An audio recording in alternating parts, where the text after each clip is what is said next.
خلیفۃ مسیح ثانی نے فرمایا تھا کہ حضرت مسیح علیہ السلام کے جو کپڑے ہیں تبرک ہیں ان کو کسی یورپ میں یا امریکہ میں ایسی جگہ پہ محفوظ کیا جائے جہاں پہ وہ زیادہ دیر تک آئندہ آنے والی نسلوں کے لیے اور جو بادشاہوں کے لیے تبرک کا باعث بنے. اس والے سے خاکسار لا علم ہے. مجھے میرے علم میں نہیں کوئی ہے جگہ.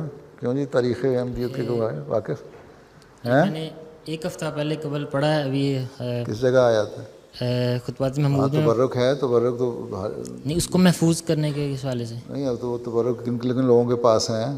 جی ٹھیک ہے. انہوں نے اس کی کرچیاں کر کے انہوں نے دھاگے نکال کے اپنے بانٹ لیے ہیں خاندانوں میں. محفوظ کہاں سے کرنا ہے؟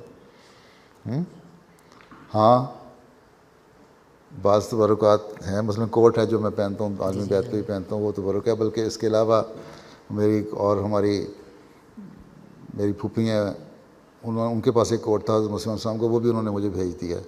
وہ بھی میرے پاس. اب میرے پاس 2 کوٹ ہو گئے ہیں حضرت مسیح السلام کے. تو